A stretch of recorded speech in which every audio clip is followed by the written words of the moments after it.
I bought my dream lakefront house for the private dock access until one morning I discovered the HOA president leading tours down my walkway with a brand new sign. Maplewood Lake Estates Residence Dock Access. How was I supposed to know that standing up for my property rights would uncover a fraud scheme that would shake our entire neighborhood to its core? Coffee splashed onto my porch as I dropped my mug in shock. 20 strangers were strolling down my private dock path. Leading them was Mrs. Carter, her auburn hair bouncing with each step as she pointed around like some cheerful tour guide. This lovely walkway provides our community with direct access to the lake, she announced proudly. The HOA has decided to officially open it to all residents from 8 a.m. to sunset daily.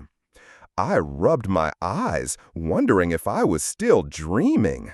For 5 years, I'd enjoyed my secluded path to the water, the very reason I paid extra for this house in Maplewood Lake Estates. Now, suddenly, without any notice, the HOA was claiming it belonged to everyone. Rushing down the steps from my deck, I called out, "Excuse me, this is private property." The group turned, faces showing surprise and irritation. Mrs. Carter's smile tightened as she stepped forward. "Good morning. I don't believe we've officially met. I'm Lorda Carter, the new HOA president." She extended her hand as though we were neighbors meeting at a friendly barbecue rather than in the middle of a property dispute. "We're just showing members our community features." "This path isn't a community feature," I corrected her, trying to keep my voice steady. "It's part of my property. I have the deed to prove it." Mrs. Carter chuckled lightly, glancing back at the group with an expression that said, "Can you believe this person?" "The dock access has always been for everyone's use. Perhaps you misunderstood when purchasing." A man in the back called out, "My family's been using this path for years." Actually, no one used it until I built it after buying this house. I designed it, paid for the materials, and maintained it myself. Mrs. Carter waved dismissively. "The important thing is that the HOA board has now formalized community access. We've even added proper signage." That's when I noticed it, a freshly installed wooden sign at the entrance to my path that read, "Maplewood Lake Estates Residence Dock Access, 8 a.m. to sunset." My blood boiled. They had posted a sign on my property without even asking. "I never agreed to this. You can't just decide my private property is now public." Mrs. Carter's friendly mask slipped for a moment. "The board vote was unanimous. If you have concerns, feel free to submit them in writing for our next meeting in 3 weeks. With that, she turned back to the group. "Let's continue to the dock. I'm excited to share our plans for the new community picnic area." They walked away, leaving me fuming. 3 weeks. By then, everyone in Maplewood would think they had rights to my path. That afternoon, I dug through my home office files until I found my property documents. The survey map clearly showed the path within my boundaries, extending all the way to the waterline. There was no easement, no shared access noted, nothing suggesting anyone else had rights to use it. I took photos of the new sign and checked my security cameras, which had captured Mrs. Carter and 2 men installing it at 6:30 that morning, deliberately early, when they thought I wouldn't notice. The next morning, I removed the sign and placed it by my garage.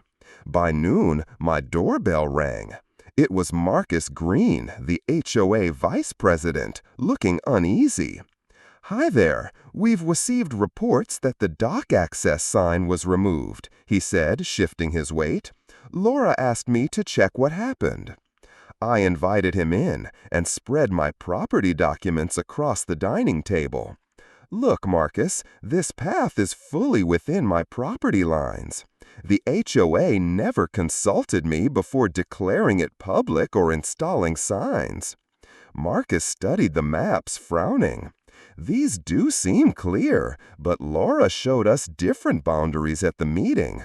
She said there's always been a community easement here." "That's simply not true," I replied. "Who verified these supposed documents? Did anyone actually check county records?" "Laura handled all that," he admitted. "She joined the board 6 months ago and became president last month. She's been very ambitious with new projects." "Marcus, I've been here 5 years. I built this path myself. If there was an easement, it would have come up when I bought the house." He looked troubled. "I'll bring this up with the board, but just so you know, Laura's already advertised the new dock access in the community newsletter. People are excited." After Marcus left, I checked the HOA website. There it was. My path featured prominently on the homepage. Exciting news! Maplewood Lake Estates now offers direct dock access for all residents. Beside it was a professional photo of my carefully designed walkway, decorated with lanterns and string lights that definitely weren't mine. The caption read, "Join us this Saturday for a dock pathway celebration. Refreshments provided." They were planning a party on my property without asking. That evening, my phone buzzed with a text from my neighbor Sarah. "Did you know your walkway is being featured at the HOA meeting tonight? They're voting on improvement funds for it." I grabbed my property documents and raced to the community lodge.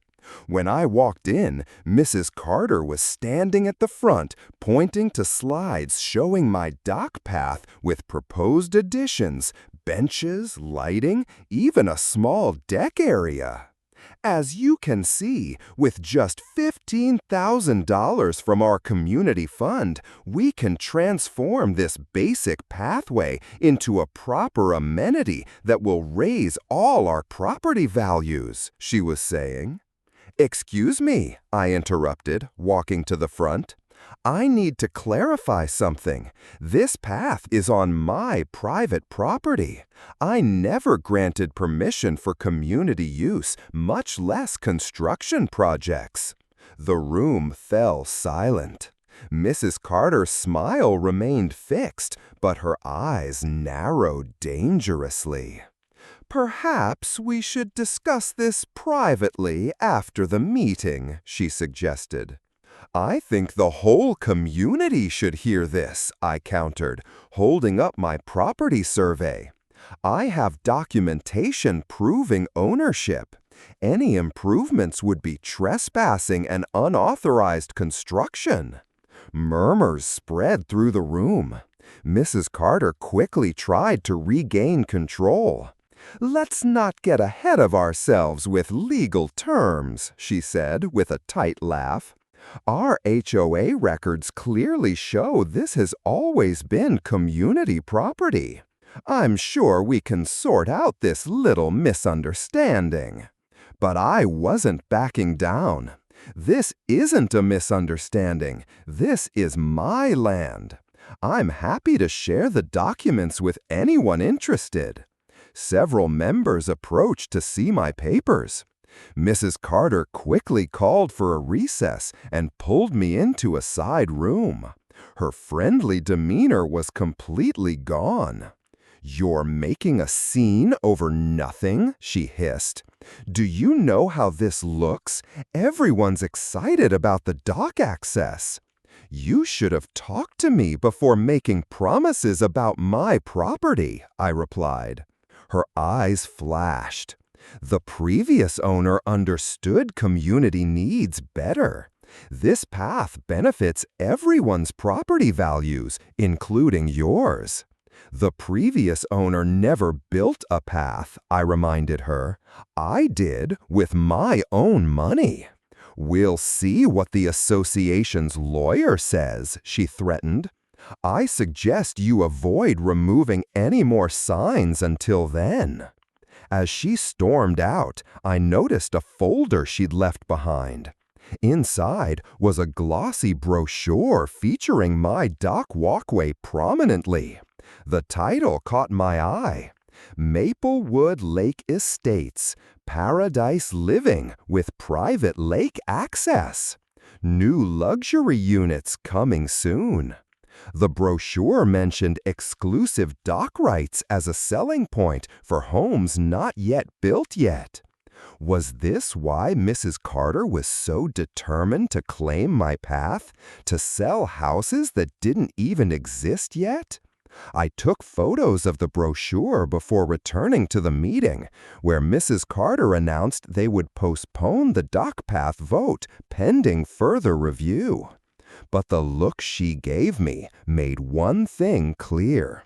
This battle was just beginning. The pounding on my door at 7:30 a.m. made me jump. When I opened it, I found Mrs. Carter with two men in HOA polo shirts, all wearing visitor badges, as if this were some official inspection. "We're here to reinstall the community sign," she announced, not bothering with a greeting. "Your removal of HOA property violates Section 8 of the covenant." I blocked the doorway. "You installed that sign on my property. That's trespassing." Mrs. Carter sighed dramatically, as if dealing with a difficult child. "I've brought copies of the relevant HOA documents," she thrust a folder at me. "This pathway has been designated for community use since 1997. I glanced at the papers. They showed a crude map with a highlighted area marked Lake Access Easement running through what appeared to be my property. But something looked off. "This doesn't match my official survey from when I purchased the house," I said. "And the signature date on this is smudged. I'd like to verify this with county records." "That won't be necessary," she replied sharply. "The HOA documentation is sufficient. Now, unless you want to face fines for obstructing official HOA business, please step aside. I'll need to consult my lawyer first." Mrs. Carter's face hardened. "Fine. You'll be receiving a formal notice of violation. The fines begin at $100 per day." After they left, I called my friend Daniel, a real estate attorney. When I explained the situation, he grew concerned. "Don't let them put anything on your property," he advised. "Shoot me those documents they gave you and your property survey. Something sounds fishy here."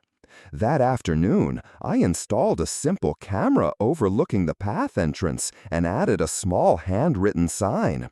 "Private property, owner access only, legal dispute pending." 2 hours later, Sarah texted me, "You might want to check your path. There's a crew down there with equipment." I raced outside to find 3 workers unloading lumber near my dock walkway. A small excavator was already parked on the shore below. Mrs. Carter stood nearby with a man in an expensive suit, pointing at different areas. "What's happening here?" I demanded. Mrs. Carter turned, her smile sickly sweet. "Oh, hello. Meet Robert Wilson from Lakeside Developments.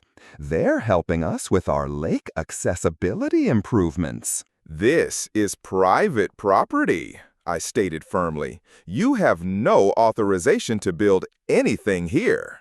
The developer looked between us, confused. "I was told this was community property with all permits secured." You were misinformed, I replied. I'm the legal owner, and I've authorized no construction.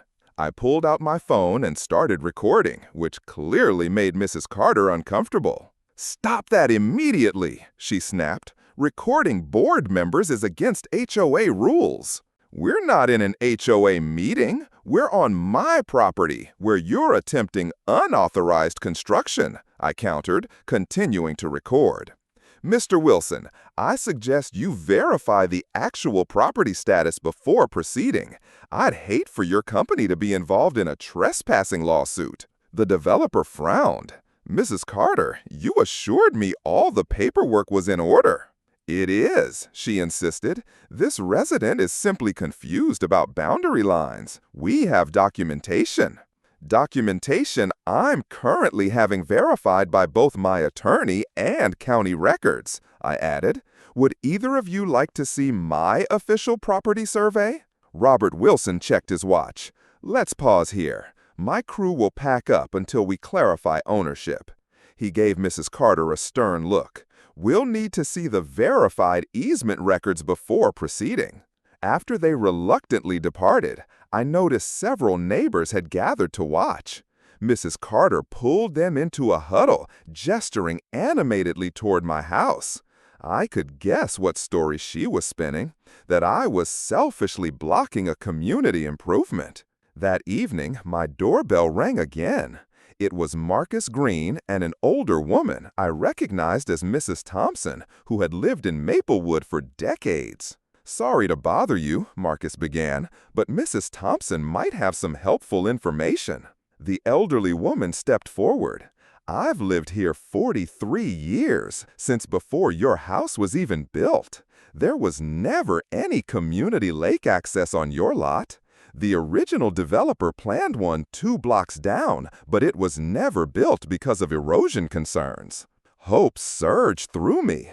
Would you be willing to provide a written statement about this? That's why I'm here, she smiled. When I heard what Laura was claiming at the meeting, I knew something wasn't right. I brought my old community maps too. She unfolded a yellow document, a developer's plan from 1980 showing the original layout of Maplewood Lake Estates. Sure enough, the proposed community dock access was marked 2 blocks south of my property. This is incredibly helpful, I said gratefully. Marcus looked troubled. I checked with our HOA document archiver yesterday. He couldn't find any record of a dock easement on your property in the original files. Yet Mrs. Carter produced one at the meeting, I noted. That's what bothers me, Marcus admitted. Our archiver said Laura requested the keys to the file room last month. She was in there for hours, alone. Mrs. Thompson shook her head disapprovingly. That woman has been nothing but trouble since she moved here. Did you know she's trying to change the community pool hours so only her fitness group can use it during prime mornings? After they left, Daniel called with news that confirmed my suspicions. I checked county records. There is absolutely no easement registered on your property. Whatever document Laura has, it isn't legally filed. The next morning, a certified letter arrived from Carter Legal Consulting. Apparently, Mrs. Carter's husband was an attorney. The letter threatened legal action if I continued to obstruct community access to established HOA amenities. It demanded I remove my private property sign immediately and allow the improvement project to proceed. It also included a notice of HOA fines totaling $500 for unauthorized signage and interference with HOA operations. I was scanning the documents to send to Daniel when a commotion outside caught my attention. A group of at least 30 residents was marching up my street, led by Mrs. Carter with a megaphone. "Community rights over private greed," they chanted, carrying signs that read, "Dock access for all," and "Share the lake." Mrs. Carter had organized a protest on my front lawn. "Residents of Maplewood deserve lake access," she declared through the megaphone. We won't let one selfish homeowner take away what belongs to everyone. As they gathered in front of my house, I noticed a news van pulling up. A reporter and cameraman jumped out, heading straight for Mrs. Carter, who was already adjusting her hair for the interview. That's when my phone rang. It was Daniel. "I found something big," he said urgently. "You need to see these property records from last year. Laura Carter and her husband tried to buy your house before you, but their offer was rejected. And guess what company they represent as legal counsel? Lakeside Developments," I guessed. "Exactly. The same company that was about to build on your walkway yesterday." Suddenly, everything clicked into place.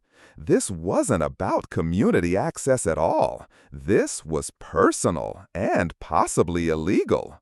As the crowd's chants grew louder and the news camera focused on my house, I realized this conflict had just escalated beyond a simple property dispute. Mrs. Carter had brought media attention to our fight, but she didn't know I now held information that could expose what she was really after. Loud laughter woke me at 6:30 a.m. I jumped out of bed and peeked through my curtains. A group of teenagers I'd never seen before were walking down my dock path, carrying coolers and portable speakers. "Hey!" I shouted, running outside in my pajamas. "The lake doesn't open until 8. They looked at me with confused faces. A tall boy with red hair shrugged. "Mrs. Carter said we could use it anytime. We're helping set up for her daughter's graduation party." A graduation party on my property? I couldn't believe what I was hearing. "Yeah, they're bringing tents and everything. Should be like 50 people. My stomach dropped. I hadn't given permission for any party. I quickly dressed and hurried down my own path, only to find Mrs. Carter directing a crew setting up a large tent right on the shore. "Excuse me," I said, trying to keep my voice steady. "You can't host a party here." Mrs. Carter turned, her face showing fake surprise. "Oh, good morning. We're just setting up the community celebration. You got the email, right?" "No, I didn't, and this isn't community property." She smiled, that cold smile again. "Well, the board voted.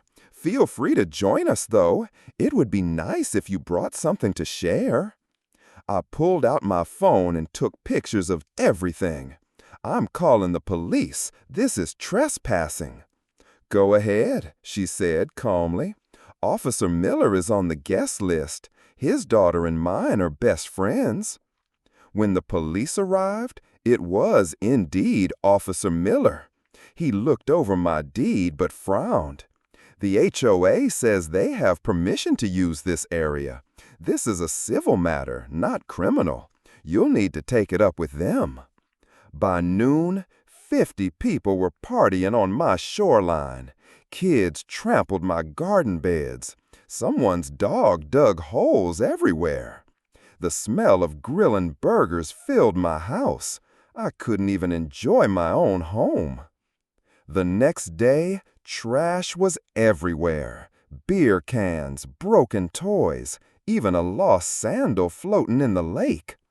I spent hours cleaning up, only to find new people coming down my path.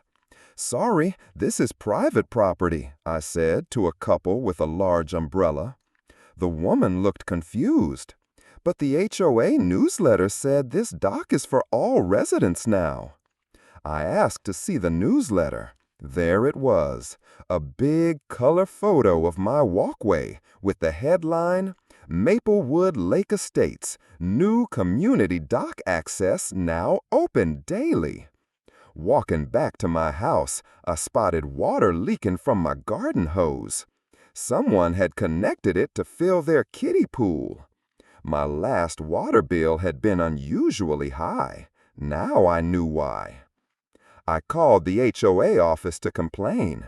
The secretary sounded bored. Mrs. Carter is very busy. She'll get back to you in 7 to 10 business days. Each day brought new problems. Someone broke my gate latch. Others picked flowers from my garden to decorate their picnic tables. One family even set up a weekly volleyball game, pounding stakes into my lawn to hold the net. I put up signs, private property and no trespassing. They disappeared within hours. Then came the construction noise. I rushed outside to find Adam Green, Mrs. Carter's son-in-law, with 3 workers. They were building something large at the end of my path. "What is that?" I demanded. Adam barely looked up from his clipboard. "Community Lake Pavilion. We need a place for shade and events." "You can't build on my property." "HOA says it's community land now. Got all the approvals." He handed me a document with the HOA seal. I snatched it away. "This isn't legal. I never agreed to this." "Take it up with the board," he said, turning back to his workers. "Pour the concrete here, guys." I stood in front of the crew. "Stop. I'm calling the city about building permits right now." Adam smirked. "Already got them.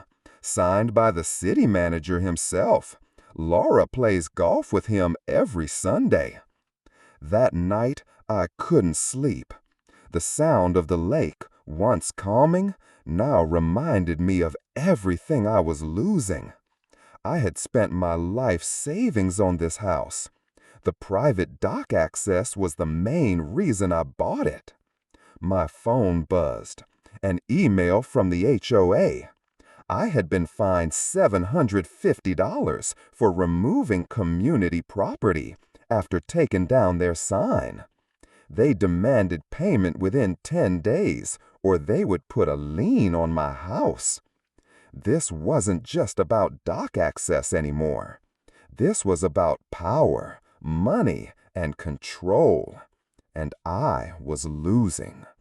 The next morning, I found a surveyor on my property, marking lines with bright orange spray paint.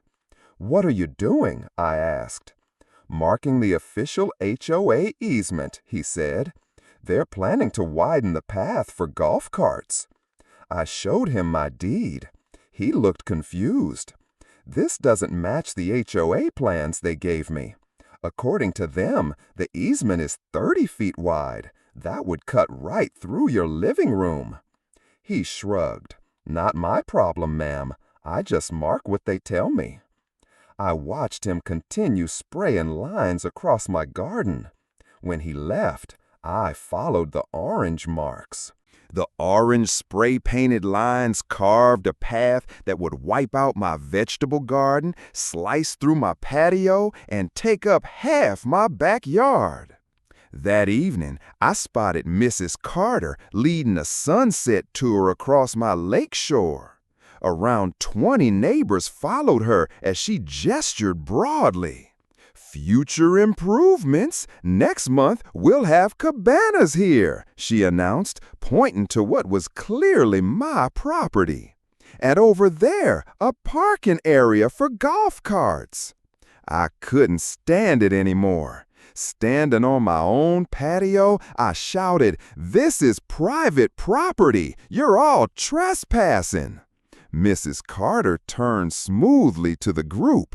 "See what we have to deal with? Some people just don't understand community spirit."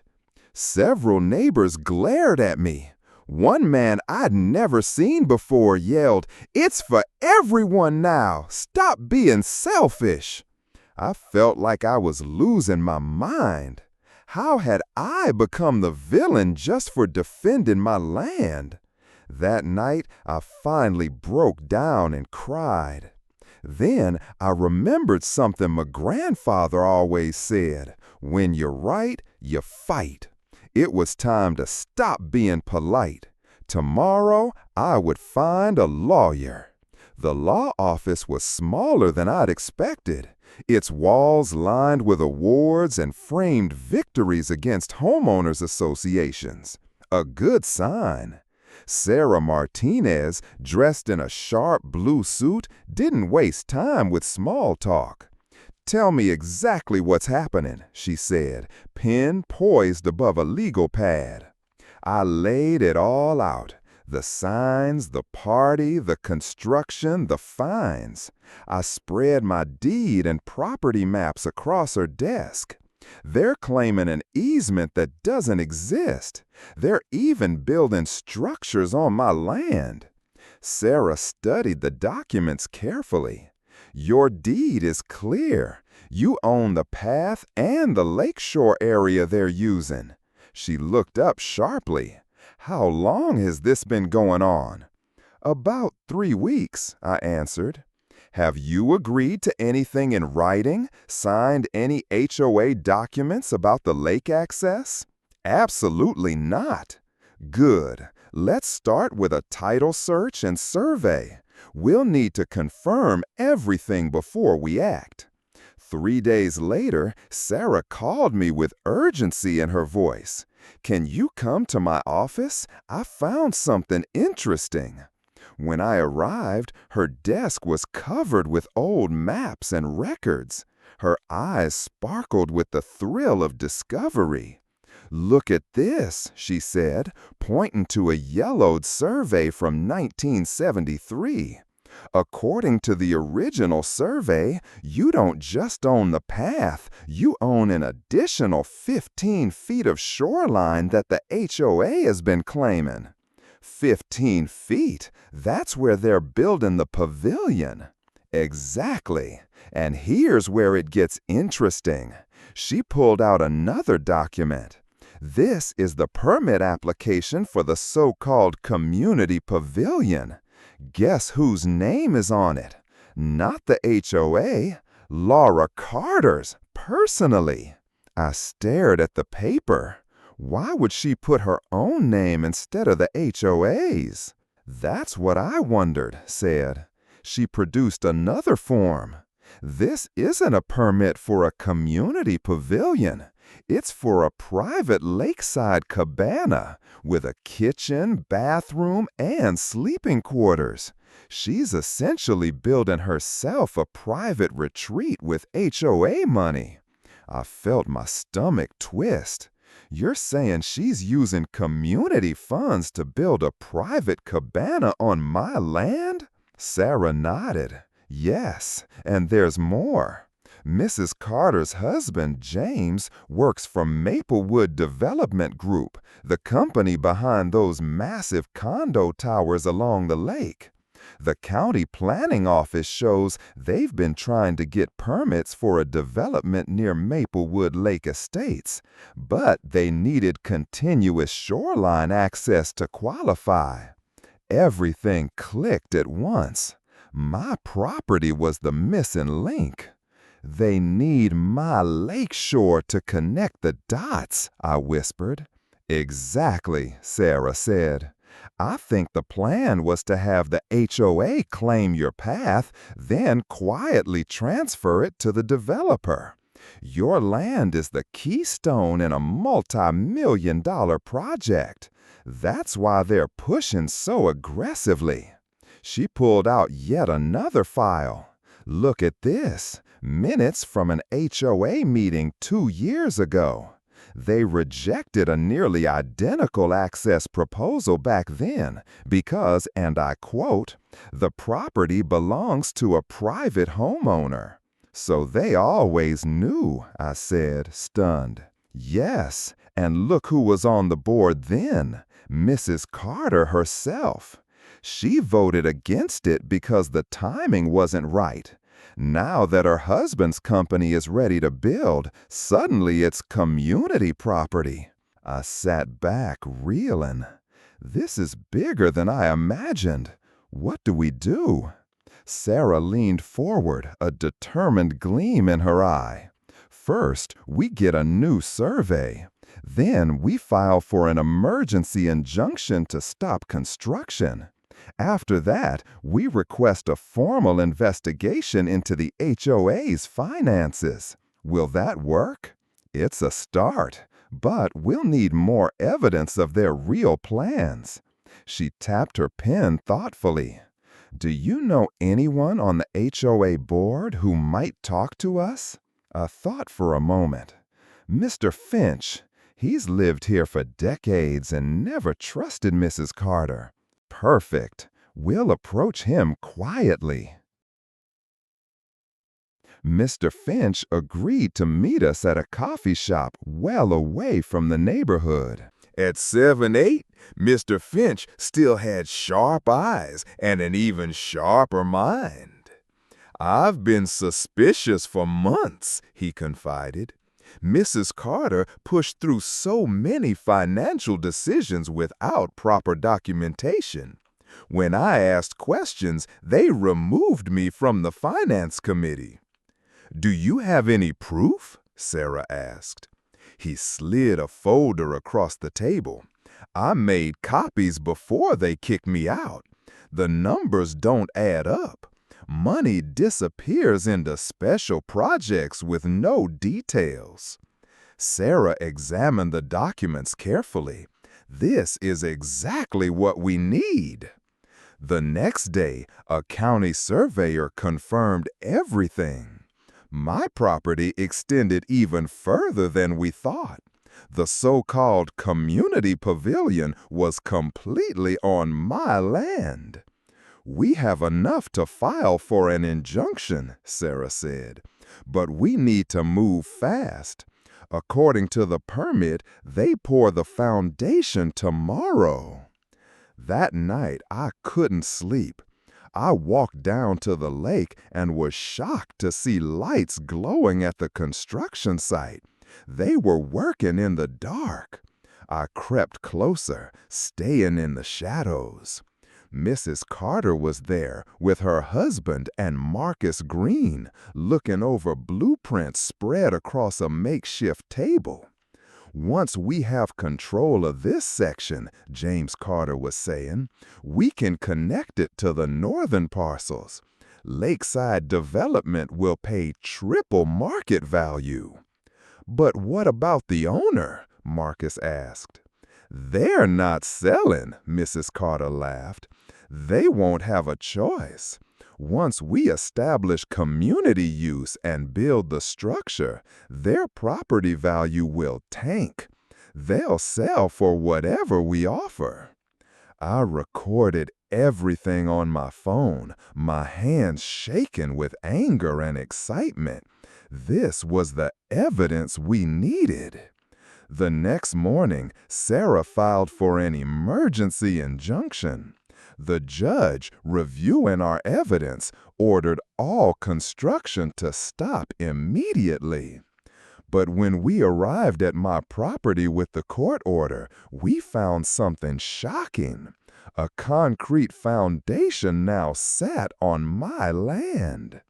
"They're trying to create a fait accompli," Sarah said grimly. "Make it too expensive to remove." "Can they get away with this?" I asked. "No," she replied, "but they're counting on you getting tired of fighting." She squeezed my shoulder. "Are you?" I looked at the concrete slab, the trampled garden, the broken gate. A month ago, I might have given up. Not anymore. "Not a chance," I said. "Let's call the media." Cameras flashed as I walked into the packed community center. Every seat was filled for the emergency HOA meeting. Mrs. Carter stopped mid-sentence when she spotted me with Sarah Martinez and the county assessor by my side. Her smile faded faster than footprints in wet sand. "What's he doing here with those people?" someone whispered loudly. I gripped my folder of evidence tightly. After weeks of sleepless nights and thousands in legal fees, this moment would decide everything. Would my neighbors believe me, or the woman who had been lying to them for years? "Before we continue," I said, stepping forward, "there's something everyone needs to see." The projector hummed to life, displaying the original property survey in vivid detail. This official county document shows that my client owns not just the lakeside path, but also 15 additional feet of shoreline that Mrs. Carter has been claiming as HOA property. Mrs. Carter jumped up. "That's ridiculous. Those papers are ancient history." "They're the legal truth," the county assessor replied firmly. "And there's more."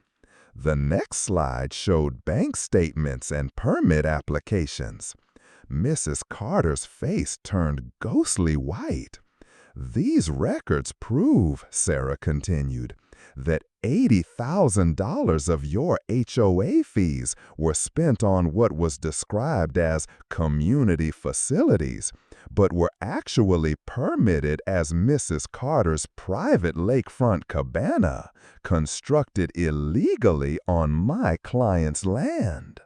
The room erupted with angry voices. Mr. Finch, who had lived here for 30 years, stood up shaken with rage. "We were told that land belonged to all of us. I paid extra HOA fees for that lake access." Other neighbors shouted, "Where did our money go? How long have you been lying to us? Is that why our landscaping budget was cut?" Mrs. Carter banged her gavel desperately. "These accusations are outrageous. Our records clearly show." "Your records were tampered with," interrupted the county assessor, displaying side-by-side comparisons of documents. "Someone altered the property lines in your HOA files. The originals at the county office show the truth." James Carter suddenly stood up and headed for the door. 2 board members followed him. "Don't leave yet," I called out, pulling out the photos I'd taken the day before. "I think everyone would like to see these meetings you've been having with Lakeside Development." The images showed Mrs. Carter and her husband meeting with developers at expensive restaurants.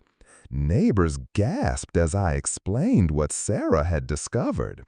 James Carter is employed by Lakeside Development. They've been trying to buy up properties here for years. And guess what project they just filed preliminary permits for? The final slide appeared.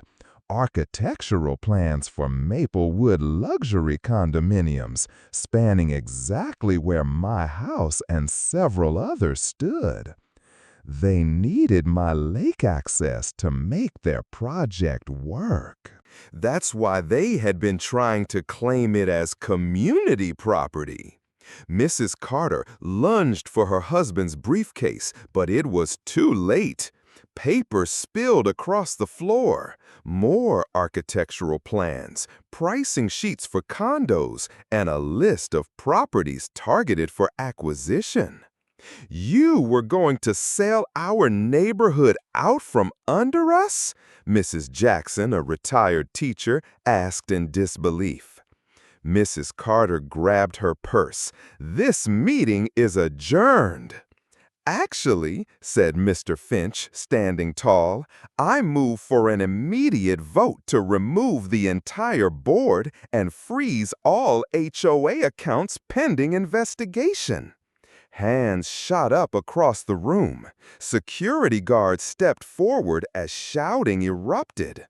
In the chaos, I noticed Mrs. Carter slip something into her husband's pocket, a small flash drive. What else were they hiding? As they were escorted out, their abandoned folder revealed one final shock: a demolition timeline for homes along the lakeshore, including mine, scheduled to begin in just 3 weeks. Bulldozers were already at the entrance to Maplewood Lake Estates when the judge signed the emergency injunction. I watched from my car as confused construction workers packed up their equipment. They were going to start demolishing the lake access today, I told Sarah over the phone. That flash drive turned out to be a gold mine. Emails between Mrs. Carter, her husband, and Clearwater Development executives dating back 3 years. They revealed a scheme to gradually take control of private properties through HOA rule changes and fake community claims. Reporters surrounded the courthouse as we left the hearing. "How does it feel to save your entire neighborhood?" one asked, shoving a microphone in my face. "I just wanted my lake path back," I answered honestly. I never expected to uncover a multi-million-dollar fraud operation. The weeks that followed were a whirlwind. FBI agents interviewed neighbors about missing HOA funds. Property experts re-examined deeds all over Maplewood Lake Estates. Mrs. Carter and her husband were arrested while attempting to board a flight to a country with no extradition treaty. They had offshore accounts with over $2 million, Detective Wallace told me during our fourth interview. Money that should have gone to your community's roads, landscaping, and real facilities. 6 months later, I sat in another packed community meeting. This time, the mood was completely different. Mr. Finch, now heading the new HOA board, smiled as he called the meeting to order. "First item on the agenda, the lake access solution," he announced. I stood up nervously. After everything that happened, I still wasn't sure how my neighbors felt about me. Many had apologized for believing Mrs. Carter's lies, but others avoided eye contact in the grocery store. "I know my lake path caused a lot of trouble," I began, "but I think I have a fair proposal." My suggestion was simple. I'd grant limited community access during daylight hours through a proper gate system. In exchange, the HOA would maintain the path and cover insurance costs. Everyone would win. "I just want to enjoy my lake without worrying about trespassers," I explained. "And I want you all to have proper access without anyone lying about who owns what." To my surprise, the room erupted in applause. Mr. Finch pounded his gavel for order. "All in favor?" he asked. Every hand went up. As spring turned to summer, our neighborhood began to heal. The settlement money from the lawsuit against Mrs. Carter paid for a brand new community access point half a mile down the shore on land that actually belonged to the HOA. "You know what the best part is?" Mrs. Jackson said to me one day as we watched workers installing the new access stairs. They found out the Carter's lakefront mansion was bought with embezzled HOA funds. The court just awarded it to the community. They converted the mansion into a community center with meeting rooms and kayak rentals. I volunteered to teach weekend photography classes there, my way of reconnecting with neighbors. "Never thought I'd be thanking you," Mr. Thompson admitted awkwardly one day. He had been one of Mrs. Carter's biggest supporters. "I was building that platform on your land because she promised me a spot on the board. I had no idea what they were really planning."